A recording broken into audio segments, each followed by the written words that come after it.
ಬೆಂಗಳೂರು ನಗರದಲ್ಲಿ ತ್ಯಾಜ್ಯದಿಂದ ಸ್ವಾತಂತ್ರ್ಯ ಅಭಿಯಾನ ಯಶಸ್ವಿಯಾಗಿ ನಡೀತಿದೆ.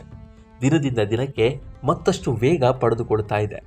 ಆಗಸ್ಟ್ 1ರಿಂದ ಆಗಸ್ಟ್ 6ರವರೆಗೆ 453 ಸಾರ್ವಜನಿಕ ಸ್ಥಳಗಳಿಂದ 10,056 ಮೆಟ್ರಿಕ್ ಟನ್ C&D ತ್ಯಾಜ್ಯವನ್ನು ತೆರವುಗೊಳಿಸಲಾಗಿದೆ.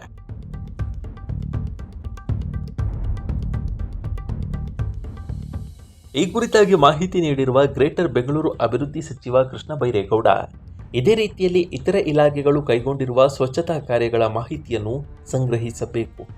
ತ್ಯಾಜ್ಯ ತೆರವು ಕಾರ್ಯ ಯಶಸ್ವಿಯಾಗಿ ನಡೀತಿದೆ ಎಂಬುದು ನಾಗರಿಕರಿಗೆ ಅರಿವಾಗುವ ರೀತಿಯಲ್ಲಿ ಕೆಲಸ ಮಾಡಬೇಕು ಅಂತ ಸೂಚಿಸಿದ್ದಾರೆ. ನಗರದಾದ್ಯಂತ ತ್ಯಾಜ್ಯದಿಂದ ಸ್ವಾತಂತ್ರ್ಯ ಅಭಿಯಾನ ವೇಗ ಪಡಿತಾ ಇದ್ದು, ಸ್ವಚ್ಛತಾ ಕಾರ್ಯ ಕೈಗೊಳ್ಳದ ಸರ್ಕಾರಿ ಇಲಾಖೆಗಳಿಗೆ ನೋಟಿಸ್ ಜಾರಿ ಮಾಡುವಂತೆ ನಗರ ಪಾಲಿಕೆ ಆಯುಕ್ತರಿಗೆ ಸೂಚನೆಯನ್ನ ನೀಡಿದ್ದಾರೆ.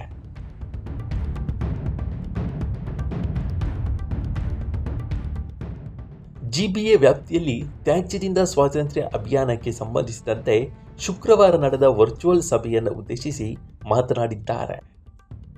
ಬೆಂಗಳೂರು ನಗರದ ವ್ಯಾಪ್ತಿಯಲ್ಲಿರುವ ಎಲ್ಲ ಸರ್ಕಾರಿ ಕಚೇರಿಗಳು ತಮ್ಮ ಆವರಣ ಹಾಗೂ ಸುತ್ತಮುತ್ತಲಿನ ಪ್ರದೇಶಗಳಲ್ಲಿ ಇರುವ ತ್ಯಾಜ್ಯವನ್ನು ಕಡ್ಡಾಯವಾಗಿ ತೆರವುಗೊಳಿಸಬೇಕು.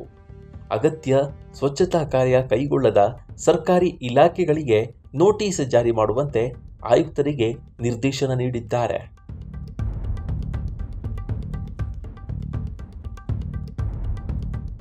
ಅಭಿಯಾನದ ಆರಂಭಿಕ ಹಂತದಲ್ಲಿ ಕೆಲವು ಸಮಸ್ಯೆಗಳು ಎದುರಾಗುವುದು ಸಹಜ. ಯಾವುದೇ ಸಣ್ಣ ಪುಟ್ಟ ಸಮಸ್ಯೆಗಳಿದ್ದರೂ ಅವುಗಳಿಗೆ ತ್ವರಿತ ಪರಿಹಾರ ಕಂಡುಹಿಡಿದು ವಿವಿಧ ಇಲಾಖೆಗಳ ನಡುವೆ ಸಮನ್ವಯ ಸಾಧಿಸಿ ಸ್ವಚ್ಛತಾ ಕಾರ್ಯಕ್ಕೆ ಮತ್ತಷ್ಟು ವೇಗ ನೀಡಬೇಕು ಅಂತ ತಿಳಿಸಿದ್ದಾರೆ. ಮಳೆಯ ಸಮಯದಲ್ಲಿ ಕ್ವಾರಿಗಳಲ್ಲಿ ತ್ಯಾಜ್ಯ ವಿಲೇವಾರಿಗೆ ಯಾವುದೇ ತೊಂದರೆ ಆಗದಂತೆ ಅಗತ್ಯ ಕ್ರಮ ಕೈಗೊಳ್ಳಬೇಕು.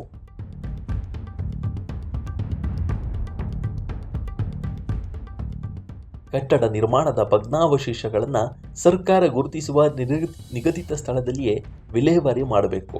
ಸ್ವಚ್ಛಗೊಳಿಸಿದ ಸ್ಥಳದಲ್ಲಿ ಮತ್ತೆ ತ್ಯಾಜ್ಯ ಸುರಿಯದಂತೆ ಅಗತ್ಯ ಮುನ್ನೆಚ್ಚರಿಕಾ ಕ್ರಮಗಳನ್ನು ಕೈಗೊಳ್ಳುವಂತೆ ಸೂಚನೆಯನ್ನ ನೀಡಿದ್ದಾರೆ.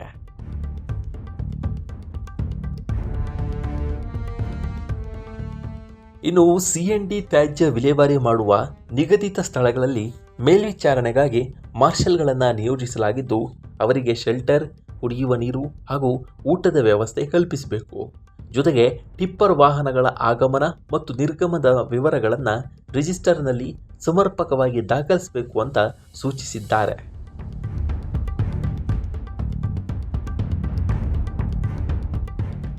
ಪ್ರಸ್ತುತ 54 ಟಿಪ್ಪರ್, 18 JCB ವಾಹನದ ಮೂಲಕ 5 ನಗರ ಪಾಲಿಕೆಗಳಲ್ಲಿ ತ್ಯಾಜ್ಯ ತೆರವುಗೊಳಿಸಲಾಗ್ತಾ ಇದ್ದು, ಟಿಪ್ಪರ್ಗಳ ಸಂಖ್ಯೆಯನ್ನು ಮತ್ತಷ್ಟು ಹೆಚ್ಚಿಸಬೇಕು. ಅದರ ಜೊತೆಗೆ ಅವಶ್ಯಕತೆ ಇರುವ JCB, ಟ್ರ್ಯಾಕ್ಟರ್, ಹಿಟಾಚಿಗಳನ್ನು ಕೂಡ ಸಮರ್ಪಕವಾಗಿ ಬಳಸಿಕೊಳ್ಳಲು ನಿರ್ದೇಶನ ನೀಡಿದ್ದಾರೆ.